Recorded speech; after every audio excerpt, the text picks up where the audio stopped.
think you should be.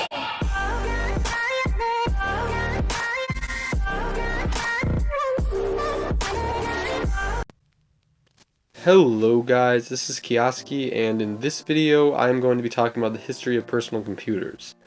So computers have come a long way from where they were 25 plus years ago, and some smartphones are thousands of times faster than their old desktop counterparts. But this does not necessarily mean that smartphones are better than desktops. So, the first personal computer burst into the scene in 1975 and came as a kit, the first being the MITS Altair 8800. The 8800 had a price tag of $395 as a kit, and you could buy it assembled for $650. It featured the Intel 8800 CPU, which ran at 2 MHz. It had 256 bytes of RAM, and it could support a max of 64 kilobytes of RAM. For storage, you could either use a paper tape, cassette, or floppy drive, and for the OS, you could use CP-M or BASIC. Fun fact, Bill Gates and Paul Allen wrote the BASIC compiler for the Altair and formed Microsoft. And yes, you did hear all those specs right, so this was the first real personal computer. Later in 1976, Steve Jobs and Steve Wozniak created their first and only kit computer, the Apple I. You had to provide the keyboard, power supply, and case for the motherboard. The Apple I came out in July 1976 and had a price of $666.66 because Steve Wozniak liked repeated numbers. It had a MOS 6502 processor, which ran at 1 MHz. It had 4 kilobytes of RAM, expandable up to 65 kilobytes of RAM. It used a cassette interface for storage, and for the OS had Apple BASIC on cassette. This was also the same year that the first word processing software would be made. It was called Electric Pencil.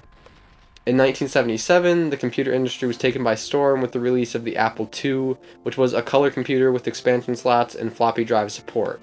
This was also the same year that Digital Research released CP-M, which is an 8-bit OS that provided the template for what would later be known as MS-DOS. Software was a big thing in 1978, which is the year that Dan Bricklin and Bob Frankston produced VisiCalc, which was the first electronic spreadsheet. This made the personal computer an important business tool. Epson also released the TX-80, which was the first low-cost dot matrix printer. In 1979, the next big advancement in software released, which was called Vulkan, which was a database software and a big improvement over its predecessors. In 1980, the Commodore VIC-20 was launched for $299, which created a more affordable home computer and really helped the home computing market out. This is probably my favorite year of personal computers, and I still have yet to get a VIC-20, which will hopefully happen sometime soon. The Apple III was also released the same year, which shipped with 128 kilobytes of RAM, an internal floppy drive, and Apple II emulation. This, however, did not go over very well, and Apple was forced to recall all of them, fix multiple problems, and re-release the Apple III later with 192 kilobytes of RAM.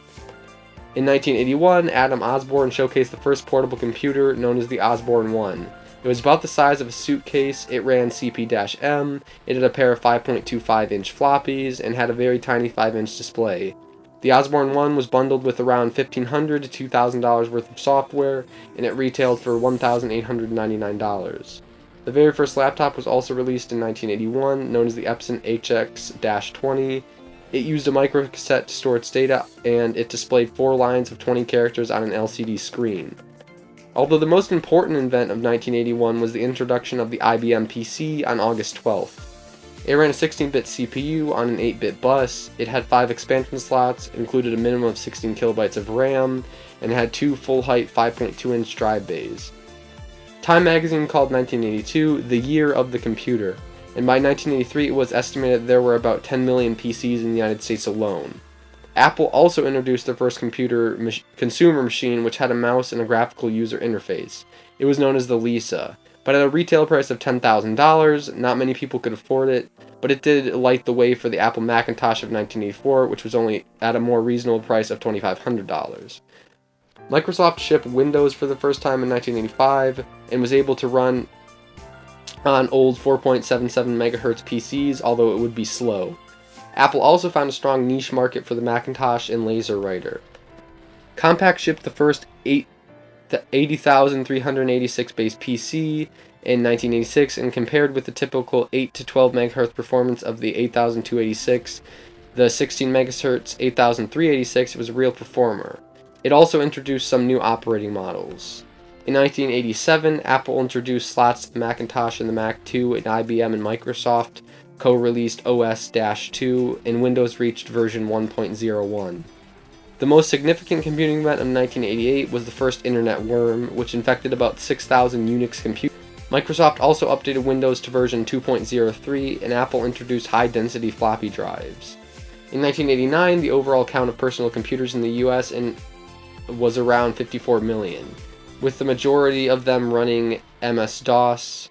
Apple also shipped the first notebook, known as the Mac Portable, which had a built-in trackball and one of the first to have an active matrix display.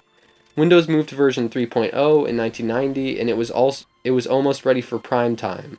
The first 486-based PCs were also shipped, and Apple trumped the DOS PC's 33 MHz computers with the very fast 40 MHz Macintosh II FX, which was also one of the first personal computers to use an accelerated video card. In 1991, Linus Torvalds created his own version of Unix, calling it Linux. It did not catch people's attention at first, but it soon grew to become the second most popular operating system for Wintel computers. In 1992, Microsoft shipped Windows 3.1. Windows soon became the default operating system that shipped with new PCs. In 1993, Apple shipped its 10 millionth Macintosh. This was also the same year that Intel introduced its Pentium processor, which was a 60 MHz CPU, but had an undetected math bug.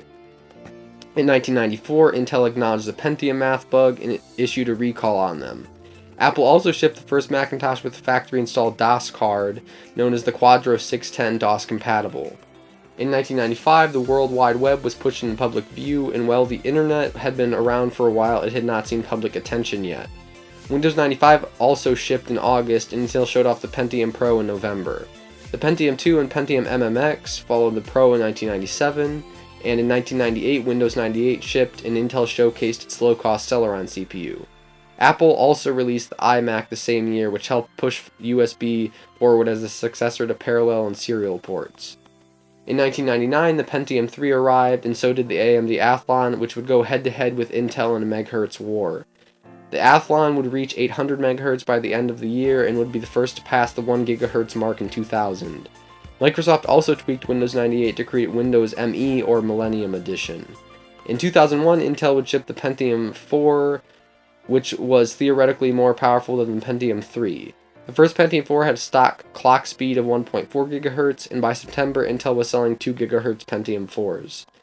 So technology has come a long way over the years, and now we have smartphones that are more powerful than any of these PCs listed, but all of these PCs will forever be embedded in history, and I will never forget about how far we have come. So thank you guys so much for watching. I hope you enjoyed this brief video on personal computer history, and if you enjoyed this video, please be sure to like and subscribe. As always, this is Kioski signing out. Peace.